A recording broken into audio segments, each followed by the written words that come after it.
ديواني ملتي ميديا التجربة الكائنة.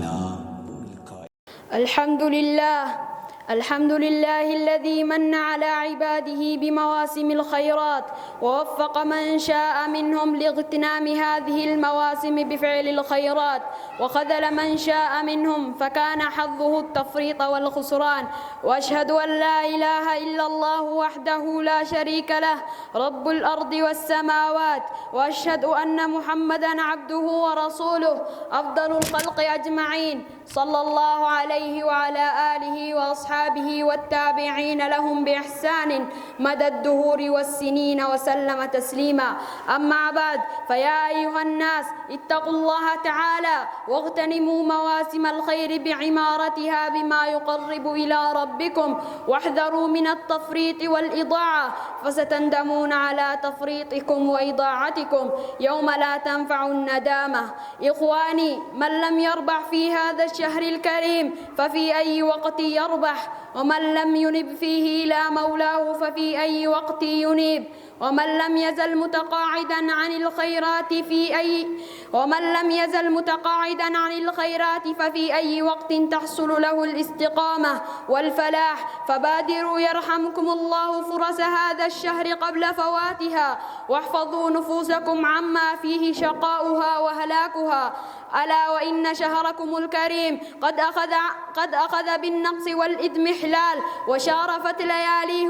وشارفت لياليه وأيامه الثمينة على الانتهاء، فتداركوا أيها المسلمون ما بقي منه بالأعمال الصالحة، وبادروا بالتوبة من ذنوبكم لذي العظمة والإكرام، واعلموا أن الأعمال بالخواتيم فأحسنوا الختام. لقد مضى من هذا الشهر الكريم الثلثان وبقي منه الثلث، وهي هذه العشر فاغتنموها بالعزائم الصادقة وبذل المعروف والإحسان، وقوموا في دياجيها لربكم خادعين ولبره وخيراته راجين ومؤملين، ومن عذابه وعقابه مستجيرين مستعيذين، فإنه تعالى أكرم الأكرمين وأرحم الراحمين، وهو الذي يقول: وإذا سألك عبادي عني فإني قريب أجيب دعوة الداع إذا دعان فليستجيبوا لي وليؤمنوا بي لعلهم يرشدون.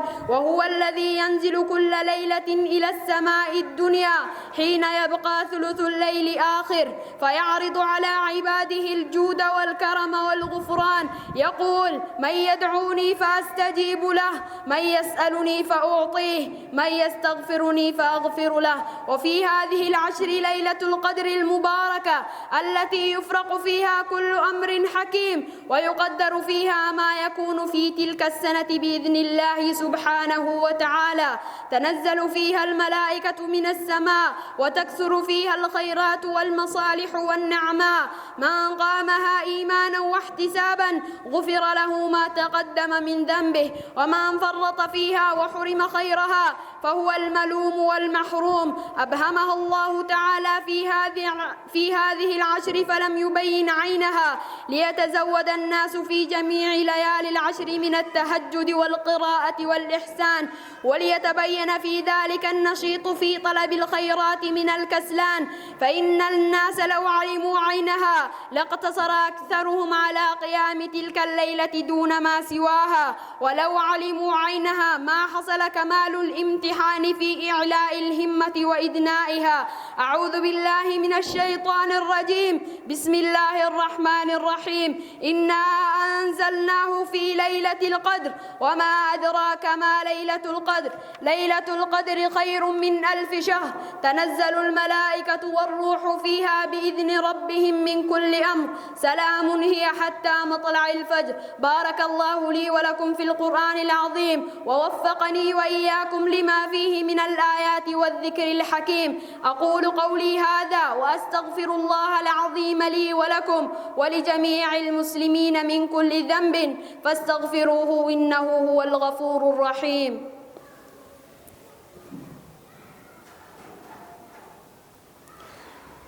الحمد لله الذي يجزي بثواب جزيل للمتشمرين، ويخذل المتقاعدين والمتكاسلين. وأشهد أن لا إله إلا الله وحده لا شريك له، وأشهد أن سيدنا محمدا عبده ورسوله صلوات الله وسلامه عليه وعلى آله وصحبه أجمعين. أما بعد، فيا أيها الصائمون المخلصون، فاطلبوا ليلة القدر رحمكم الله بجد وإخلاص، واسألوا الله فيها الغنيمة من البر والخيرات والسلامة من الإفلاس. فإذا مررتم بآية رحمة فاسألوا الله من فضله، وإذا مررتم بآية وعيد فتعوذوا بالله من عذابه. وأكثروا في ركوعكم من تعظيم ذي العظمة والجلال. وأما السجود فاجتهدوا فيها بعد التسبيح بالدعاء بما تحبون، فإن أقرب ما يكون العبد من ربه وهو ساجد، كما في الحديث الصحيح. ويجوز للإنسان أن يدعو لنفسه ولوالديه وذريته وأقاربه ومن أحب من المسلمين. وأطيلوا القيام بعد الركوع والجلوس بين السجدتين لتتناسب